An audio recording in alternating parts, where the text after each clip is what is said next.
Okay. Hello friends and welcome to the Yogs World. As you all know that is this is my YouTube channel and I do post videos on different relevant topic. तो आज का topic हमारा बहुत simple है और जैसा कि आप सभी जानते हैं पैंडेमिक का टाइम है तो इस टाइम में जो है YouTube वीडियोस बहुत ज़्यादा देखे जा रहे हैं। तो इस चीज़ को मैं ये नहीं कह रहा हूँ कि YouTube वीडियोस देखे जा रहे हैं इसलिए वीडियोस बना रहे हैं, हालांकि ऑब्जेक्टिव ये भी है कि YouTube वीडियोस देखे जा रहे हैं इसलिए आप YouTube वीडियो बना रहे हो। काफ़ी लोग जितने भी एक्सपर्ट यूट्यूबर्स हैं वो वीडियोस बना रहे हैं। तो मेरे वीडियोस में आपको बहुत सारा कंटेंट मिलता है और मैं आपकी वीडियोस में कोई ग्राफिक्स नहीं देता हूँ, ठीक है। ग्राफिक्स नहीं देता हूँ क्योंकि मैं आपको प्रेजेंटेबल वीडियोस बनाने की कोशिश करूंगा और जहां पे मुझे लगेगा ग्राफिक्स है तो मैं ग्राफिक्स को ही प्रेजेंट करूंगा। तो फ्रेंड्स आज का टॉपिक मेरा बहुत सिंपल है। मैं जिस टॉपिक का आपसे डिस्कस करने जा रहा हूँ वो बहुत सिंपल है और इस टॉपिक को अगर आप समझने की कोशिश करेंगे तो आपको काफी मजा आएगा। और ये बेसिकली टॉपिक नहीं है, इट्स अ बिजनेस। थोड़ा सा शो करने की कोशिश, it's a what is network marketing. there are two concept, network and marketing। Network क्या होता है?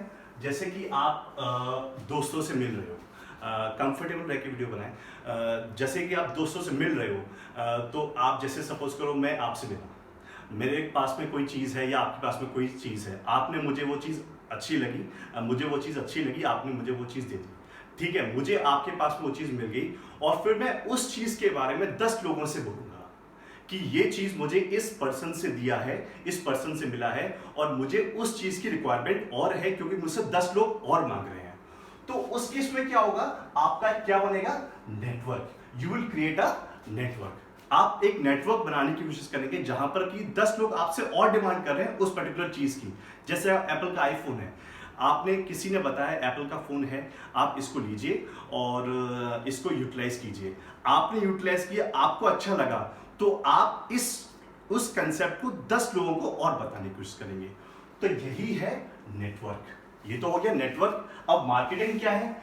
मार्केटिंग ये है कि चीज तो आपने ली, उस चीज के रिकमेंड आप 10 लोगों को और कर रहे हो, तो इसको बोलेंगे हम नेटवर्क मार्केटिंग। और आज की तारीख में बहुत सारी कंपनीज हैं जिनके बारे में अभी आपको बताऊंगा, जैसे कि फाइटोसेल लाइफ है, वेस्टीज है। तो वो जो कंपनीज नेटवर्क मार्केटिंग के क्षेत्र में काम कर रही हैं और लोगों को डायरेक्टली प्रोडक्ट को सेल करने की कोशिश कर रहे हैं। यहाँ पे डायरेक्ट सेलिंग क्या है उसको हम थोड़ा सा समझने की कोशिश करेंगे। पहले हम ये देख लेते हैं कौन कौन सी कंपनियां हैं जो इस पर्टिकुलर फील्ड में काम कर रही हैं। तो let me tell you what are the companies that are working in the field of network marketing. तो फ्रेंड्स नेटवर्क मार्केटिंग में क्या है, एक तो सबसे पहला फाइटोसेल लाइफ है, पीसीएल। उसके बाद में है आपकी वेस्टीज। और सबसे पहले जो स्टार्टिंग में जो कंपनी नेटवर्क मार्केटिंग स्टार्ट हुई थी, it was started by MB. I will take hardly 10 minutes और ज़्यादा टाइम नहीं लेंगे। तो एमबी ने स्टार्ट किया था। कंपनी है पीसीएल है, वेस्टीज है। वेस्टीज इस आज की तारीख में बहुत अच्छा परफॉर्मेंस दे रही है। और एमबी है, एमबी ने इस कंसेप्ट को जिसको हम एमएलएम बोलते हैं, एमएलएम मतलब मल्टी लेवल मार्केटिंग, जहां पर मल्टी लेवल मार्केटिंग की जाती है, एक कंसेप्ट को दूसरे पर्सन से रिलेट करके सेल किया जाता है, उस चीज को हम बोलते हैं मल्टी लेवल मार्केटिंग, ठीक है। तो ये तो हो गया कंपनीज के बारे में। और डिटेल में आपको इन कंपनीज के बारे में जानना है तो आप मुझे कमेंट कर सकते हैं। I will definitely reply to all the comments, जो भी आपके डाउट्स हैं और जो सजेशंस हैं। अब मैं आपको यहाँ पे बताने की कोशिश करता हूँ ये कंपनीज वर्कआउट कैसे करती हैं और ये बिजनेस कैसे है। और जो टर्म मैं आपको बता रहा था डायरेक्ट सेलिंग, वो क्या होता है। देखिए डायरेक्ट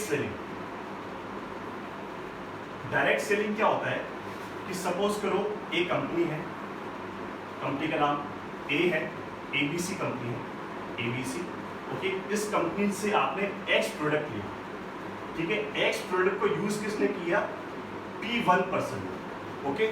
थोड़ा सा हाईलाइट कर सकते हैं। एक्स को P1 ने परचेज किया। अब इस एक्स प्रोडक्ट को आप 10 लोगों से और रिकमेंड करोगे कि आप इस प्रोडक्ट को लीजिए। अब रिकमेंडेशन कौन करेगा, ये P1। तो P1 के पास तो पहुंच ही गया प्रोडक्ट, लेकिन प्रोडक्ट किसके पास पहुंचेगा, P2, P3, P4, P5, P6, ठीक है। और ये बिजनेस वॉल्यूम किसका बढ़ा? P1 पर्सन का, ठीक है। सपोज कीजिए आपने यहाँ पे 2000 रुपए का प्रोडक्ट लिया, ठीक है, तो 2000 रुपए का बिजनेस किसने अचीव किया? 2000 रुपए का प्रोडक्ट किसने लिया? P1 ने, ठीक है। अब सपोज करो इसको 10% हो सकता है कि इसको 2000 की कॉस्ट पे इसने लिया, ठीक है। अब इस पर्सन ने, इस पर्टिकुलर पर्सन ने अगर 1 2 3 4 5 लोगों को ये प्रोडक्ट रिकमेंड किया, तो होगा क्या? सपोज करो 5 में से 4 लोगों ने प्रोडक्ट किया, तो 4 into 2000 कितना हो गया? 8000। तो 8000 का रिकमेंडेशन हुआ। और सपोज करो अगर 8000 लोगों ने प्रोडक्ट परचेज कर लिया, तो ये जो बिजनेस क्रिएट हुआ किसकी वजह से क्रिएट हुआ? P1 पर्सन की वजह से। तो P1 पर्सन की वजह से जो बिजनेस वॉल्यूम क्रिएट हुआ है उसका अमाउंट है 8000, और इस 8000 का जो डायरेक्टली परसेंटेज ऑफ बेनिफिट होगा, जो कि अलग अलग कंपनी का अलग होता है, वो किसके अकाउंट में जाएगा? Directly into the account of the P1। तो यहाँ पर समझने वाली बात सिर्फ यही है कि it's a business of recommendation. जैसे कि मैं ये मार्कर यूज कर रहा हूँ, ये लक्जर का मार्कर है और ये मार्कर बहुत अच्छा है, तभी इतना इफेक्टिव वीडियो बन पा रहा है। अगर इफेक्टिव वीडियो बनाना है तो मुझे अच्छी क्वालिटी का मार्कर यूज करना पड़ेगा। अब मैंने आपको ये बात बोल दी, आपको ये बात अच्छी लगी, तभी आप मेरी इस वीडियो को और लोगों को रिकमेंड करेंगे, यस सर, कि आप लक्जर का मार्कर लीजिए, वीडियो अच्छे बनेगा, ठीक है। अब लेकिन मेरा टाई अप उस कंपनी से है, तो मैंने आपको अगर 100 मार्कर बेच दिए, तो 100 मार्कर का कुछ परसेंटेज जो होगा, जो भी गाइडलाइंस के अकॉर्डिंग होगा, उसके अकॉर्डिंग आपको बिजनेस मिलेगा। इसी कंसेप्ट को हम बोलते हैं डायरेक्ट सेलिंग, ठीक है। तो बिजनेस आपको समझ में आ गया होगा। कंपनीज के बारे में मैंने आपको बता दिया कि फाइटोसेल लाइफ है और आपकी वेस्टीज है, एमबी ने स्टार्ट किया था। अब इस कंसेप्ट को क्यों इनिशिएट किया गया, और बड़े बड़े जितने भी बिजनेस मैन हैं, जैसे कि बिल गेट्स है, वॉरेन बफेट है, इन सभी लोगों ने भी इस बिजनेस को रिकमेंड किया है। अब मैं आपको एक ग्राफ के थ्रू एक चीज बताना चाहूंगा कि दुनिया में 4 तरीके के लोग होते हैं। ये इसके बाद में एक बुक है, उसके बारे में बताऊंगा, इसको और समझ लेते हैं, फिर आपको समझ में आएगा ये बिजनेस अपने आप में नया क्यों है और क्यों हमें इस बिजनेस को करना चाहिए। मैं ये नहीं कह रहा कि आप फुल टाइम इस बिजनेस को कीजिए, आप इस बिजनेस को पार्ट टाइम भी कर सकते हैं, और जो भी प्रोफेशन अपना रहे हैं उसके साथ भी इस बिजनेस को कर सकते हैं। बस आपको प्रोडक्ट को यूज करना है। अगर आपको प्रोडक्ट अच्छा लगे तो गुड, आप रिकमेंड कीजिए, नहीं अच्छा लगे तो टाटा बाय बाय।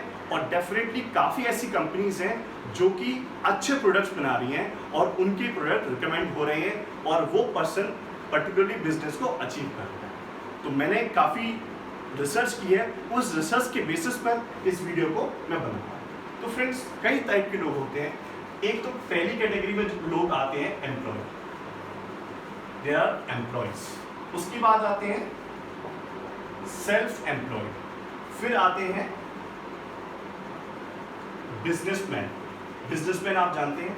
उसके बाद आप आते हैं इन्वेस्टर, जो कि मार्केट में पैसा लगाते हैं। 90% लोग एम्प्लॉयज होते हैं, करीब 5% लोग आपके सेल्फ एम्प्लॉयड होते हैं, करीब ज़्यादा भी हो सकते हैं। करीब 2 से 3% बिजनेस में होता है, बाकी रिमेनिंग 1% करीब जो होता है वो आपके इन्वेस्टर होते हैं। तो बेसिकली हम लोग जिस कैटेगरी में आते हैं वो सेल्फ, ज़्यादातर इंडियंस या फिर वर्ल्ड की जो बात कर रहे हैं वो हम एम्प्लॉयज़ आते हैं। तो प्रॉब्लम मत बताइएगा, ठीक है। एम्प्लॉयज़ आते हैं और जो बाजार में पैसा लगाते हैं उनको क्या बोलते हैं? इन्वेस्टर। तो ये अपने आप में इन्वेस्टर थिंकिंग को इनिशिएट करता है कि आपने पैसा लगाया, प्रोडक्ट परचेज किया, फिर आप रिकमेंड कर रहे हो, तो आप पैसा भी लगा रहे हो, आप बिजनेसमैन भी बन रहे हो और लोगों को भी आप एम्प्लॉयमेंट दे रहे हो। तो आप चारों की कैटेगरी को कवर अप करते हैं जब आप नेटवर्क मार्केटिंग करते हो। एंड फ्रेंड्स, बिना नेटवर्क के आप लाइफ में सर्वाइव करना बहुत मुश्किल है। जैसे आज की तारीख में पॉलिटिक्स करता है कोई आदमी या कोई पार्टी बनाता है, तो वो भी 10 लोगों से जुड़ने की कोशिश करता है, वो भी अपनी एक पार्टी का ऑर्गेनाइजेशन बनाता है, एक नेटवर्क बनाता है। एक स्टूडेंट है क्लास में, वो चाहता है कि मेरे 10 दोस्त बने, तो वो भी एक नेटवर्क बनाता है। तो आज की तारीख में अगर आपको सक्सेसफुल होना है तो नेटवर्क का होना बहुत ज़रूरी है। इसी कंसेप्ट के बेसिस पर ये नेटवर्क मार्केटिंग इंडस्ट्री बहुत अच्छे रेवेन्यू जनरेट कर रही है। अगर आप अपने दिन में हफ्ते में से 1 या 2 दिन अगर आप नेटवर्क मार्केटिंग को देते हैं तो बहुत अच्छा बिजनेस क्रिएट कर सकते हैं। ठीक है, तो दिस इज इट। अब एक कंसेप्ट और मैं आपको बताता हूँ इस वीडियो को एंड करने से पहले, और आपके जो भी सजेशंस हैं और जो भी डाउट्स हैं, या फिर आप किस तरीके से इस बिजनेस से जुड़ सकते हैं, क्योंकि मैं भी कुछ स्टूडेंट्स के थ्रू इस बिजनेस से जुड़ा, मैंने काफ़ी स्टडी किया, तब जाके मैं आपको बताने की कोशिश कर रहा हूँ। कोई भी डाउट्स है आप मुझसे पूछ सकते हैं। ठीक है, अब मैं आपको बताता हूँ, एक बुक है जिसका नाम है rich dad and poor dad. Okay, so the book name is known as rich dad and poor, जिसके ऑथर कौन है? Robert Kiyosaki. If I might be pronouncing wrong, but Robert K is the author of this book, जिसका title है rich dad and poor dad. अब इस चीज़ को समझने के लिए आप ये समझिए, सपोज करो आप एक रिच फैमिली में बॉर्न हो, वेरी गुड, आपके आइडियाज़ काफ़ी अलग होंगे, आप बहुत अच्छा काम करेंगे and you will be more successful in life, या फिर आपके चांसेस सक्सेसफुल होने के काफ़ी ज़्यादा होंगे। मे बी पॉसिबल आप अनसक्सेसफुल रहें, but chances of getting successful is more. ठीक है, तो एक चेतन भगत का बहुत प्यारा डायलॉग है, बहुत प्यारा उनका स्टेटमेंट है। उन्होंने कहा था कि यदि आप गरीब पैदा हुए तो आपकी कोई गलती नहीं है, लेकिन यदि आप गरीब हो रहकर मरते हैं तो गलती किसकी है? आपकी। क्यों? क्योंकि आपने मेहनत नहीं करी। गरीब परिवार में पैदा हुए तो कोई गलती नहीं है आपकी, ये तो भगवान का सिस्टम है जिसके थ्रू आप इस गरीब परिवार में पैदा हुए। लेकिन अगर आप गरीब होकर मर गए then it is your fault, directly your fault. और ये बात काफ़ी हद तक सही है, कुछ लोगों को ये बात खराब लगेगी, तो maybe I am sorry for it, but yes, चलिए ठीक है, परिस्थितियाँ होती है, नहीं कर पाता इंसान, हम इस चीज़ को जानते हैं, लेकिन फैसला किसके हाथ में है? फैसला आपके हाथ में है।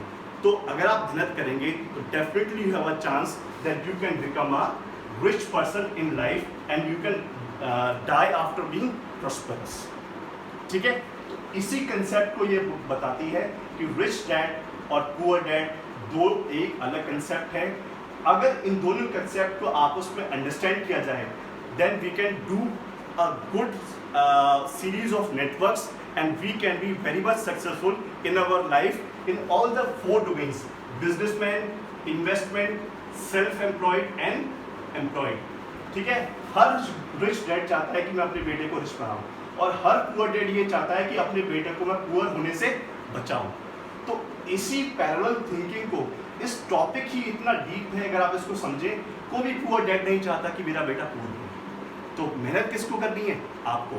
अगर आप इस कंसेप्ट को अच्छे से समझेंगे और पार्ट टाइम या फुल टाइम मेहनत कर सकते हैं और अपना एक नेटवर्क बना सकते हैं। नेटवर्क ज़रूरी नहीं है, अगर आप एक बैंक एम्प्लॉय हैं तब भी आपको एक नेटवर्क की ज़रूरत पड़ेगी। और मैं अगर एक टीचर हूँ और एक कॉलेज में पढ़ाता हूँ, प्रोफेसर हूँ, तो मुझे भी एक नेटवर्क की ज़रूरत पड़ती है।